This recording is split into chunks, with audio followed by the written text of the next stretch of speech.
Joining us today, our third member of our team is CeCe Evans, who chatted with both head coaches to get their insights on today's ballgame. Pretty impressive, and those guys, they played a lot of basketball for the Keydets of EMI down in Lexington. It's about an hour south of here. Right away, Leroy Blyden has his hand on the basketball, a rookie that is probably the player of the year from a rookie standpoint in the MAC. And the first bucket goes to Minor Strong, who has also been an emerging player this season. Egbile saves it.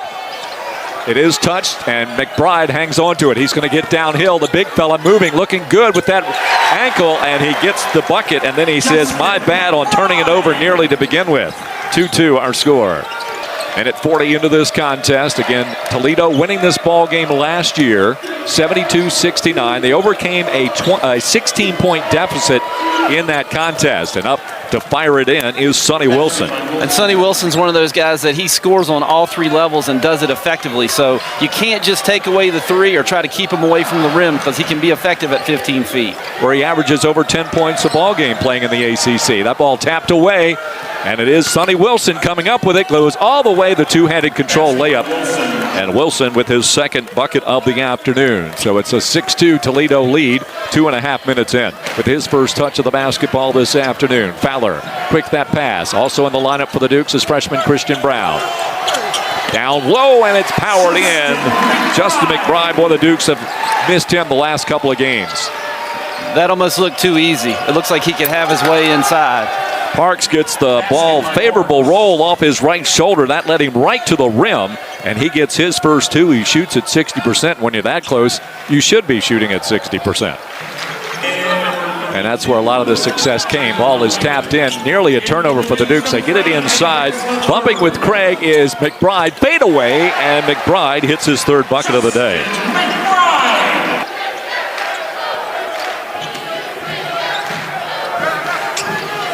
This is Ricks. He can take the three, will take the three, as does Douglas. Douglas hits the three. Douglas looks like he's in attack mode. I think he didn't play as much the other night. I think he's come out here with a chip on his shoulder to make a statement that he's still a big part of this. Just watching his body language on the floor kind of gives you that impression. Yes. No doubt about it. Back it goes to the James Madison transfer. Here is Ricks. Rick's fadeaway shot. I don't know if that was a shot actually to get it inside to Wilborn, and he was expecting contact. Offensive rebound. Here comes Ricks. And a blocking foul is called. Beg your pardon. I'm not picking a team here, but I'm so glad they did not call that a charge. I hate that call where a guy stands there, gets run over, and suddenly they could turn that into a charge. Well, Ricks is known for going in and flying high to get the ball down and scoring it. If Ricks had hit him center chest, they would have called that a charge. But since he hit him on the outside shoulder, that's the reason the official will call that a block. Yeah, game above 500, not a real eye-popping, luster record. As driving in and laying it in right off the bench goes Will James, a freshman who's making his 24th overall appearance, only averages 2.3 points per game, but Egbile getting his 7th consecutive start today. He's from Houston, Texas. Outside, that shot is good while we've got a down player, and he is hurt. This is one of the Rockets on the floor. Douglas has his second triple of the afternoon. Up top it goes. They drop it inside. Turnaround shot. That's a pure shot there for Owinga.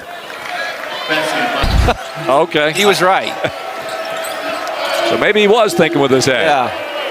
Oh, nice jump shot there. Kyler Vanderjack, one of the top players coming off the bench for Toledo as he hits the triple. Vanderjack's a guy that had 21 starts prior to about 3 games ago, so it'll be interesting to see how he responds to a different role. Gabe Newhoff, a starter for the Dukes, gets deep and spins off the glass. When he catches it that deep, he can be so effective. The times that it hurts him is when he catches it so far off the block. Got the 2 trays on 3 attempts. We're tied at 17.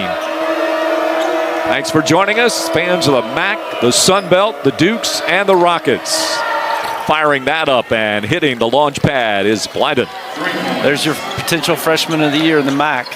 Wilson gets the long board. Picked up by Davis. Wilson gets his stride on. Brown takes a swipe at it, and the bucket is it's created by Wilson.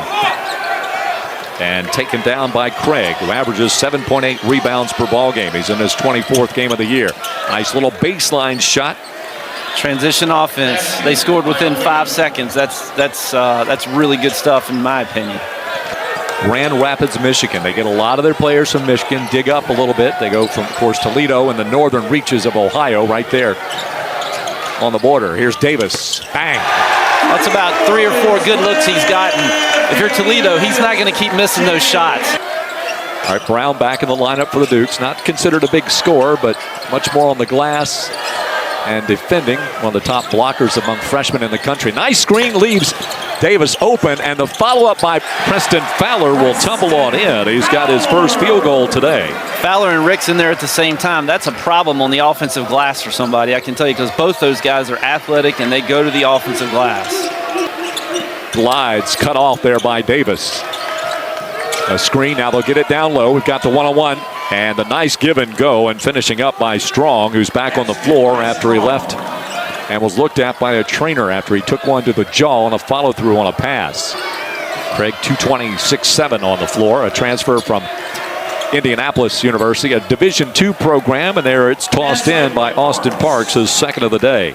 Averages over 11 points a ball game. So Preston Spradlin was used to seeing them when he was coaching in the OVC with Morehead State. Floater won't fall. Rebound, though, taken away by Parks, and he puts it in. Because he needs to have an opportunity to show what he can do, and that's exactly what he's doing here. Handoff Newhoff, and he just does get a bite of the inside lip of the rim for the bucket. He's got 4. Toledo very proud of its facility, and this is the first time that the Rockets have been here, and Coach Kowalczyk was curious to see what this building is all about, and splashing it down is Blyden. He has 7 here in the first half. Out front it is with Sonny Wilson. Out to the top and to the left wing. Now it's Parks cutting on in. That's high off the glass. Good patience by Blyden as he is up to 9. That may not seem like a big thing to most people, but to me that tells me what a skilled kid he really is. Dropped off to Newhoff, who will tumble it on through. I think he was planning on dunking that, and his legs weren't quite there. Sometimes that happens in February. In November, that's a two-handed dunk for sure. Well, good recognition from McBride, who will pick up. We start the second half with Blyden, Wilson, Strong, Craig, and Parks on the floor for Toledo. It's Davis, Egbele, Fowler, McBride, and Newhoff. Wow. Yeah, that's St. Mary's Memorial in Ohio. I think Davis is going to have to continue to play downhill for a while. The jumper hasn't been falling, but he's been really efficient when he's gone to the rack. On the drive, poked away by Christian Brown. He'll hand it on off to Davis. Davis puts it in the left hand and puts it up and in. Back-to-back layups for Davis. Now, it'll be interesting because I believe that the next time he gets an open 3, he's going to knock it down because he's seen the ball go through the hole twice now. Got a little mismatch size-wise. Now the pass comes out, and Brown, oh, this is Ricks. Get ready, highlight time. JMU ran the double down on the post where they had the mismatch. It created the turnover. They get out in transition. Good things happen. When Douglas got matched up with a big. Eddie Ricks involved in another takeaway for the home team. Douglas open left wing. Bang! Egbele with the assist. Douglas at the 2, man. That is not a bad little equation for JMU because he can run the floor spot up and just wait to shoot the ball. Court is Craig. Back comes Wilson. Wilson against Douglas, who bumps him, and goaltending, I think, is the call. Wow. Christian Brown, he's good at that this year. That's 40 on his rookie year. Douglas.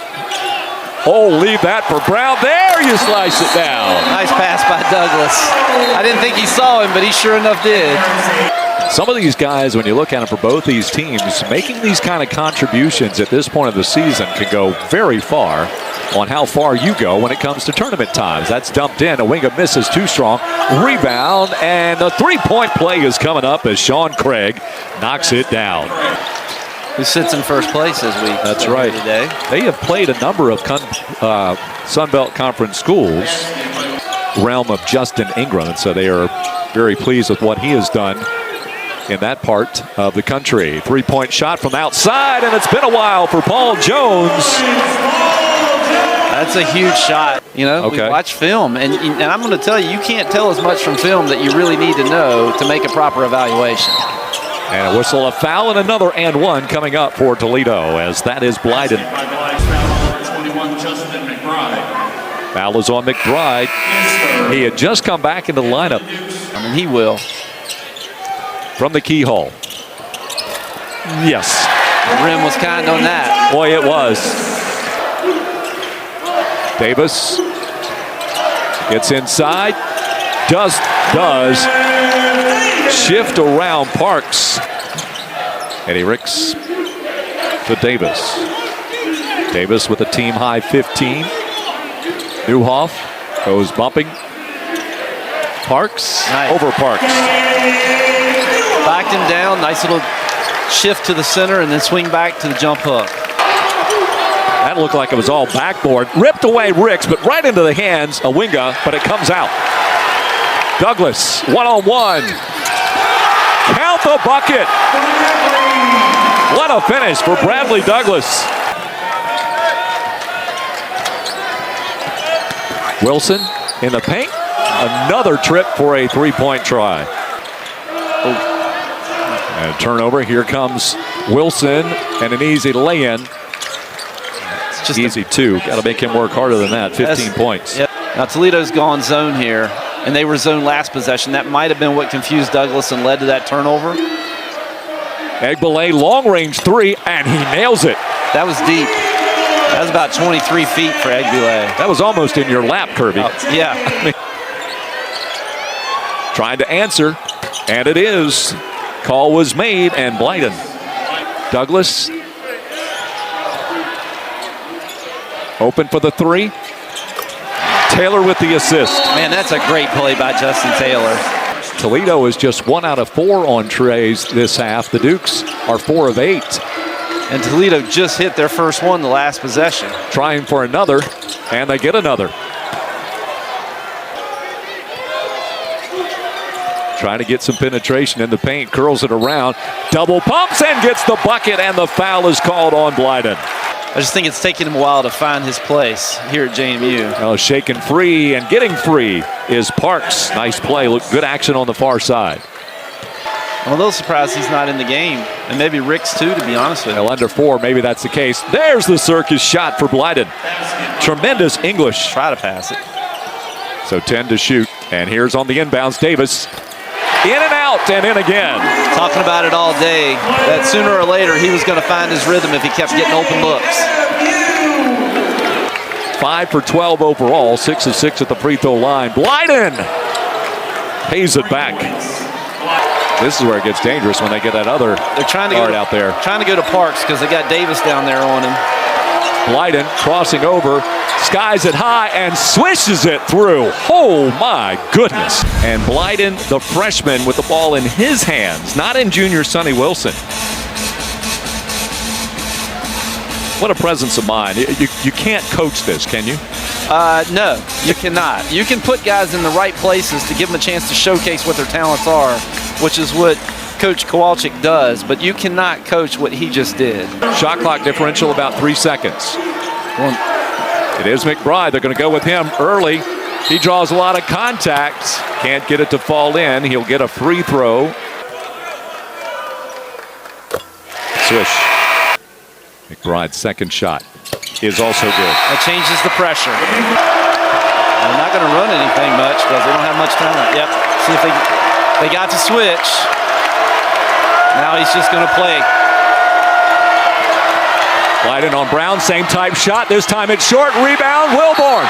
And this time he grips it solidly where he did not the other day. He learned his lesson from the other night. Nobody was getting that ball away from him. And interestingly, Kirby, the clock stops with not 1.3, but 1.2 seconds to go.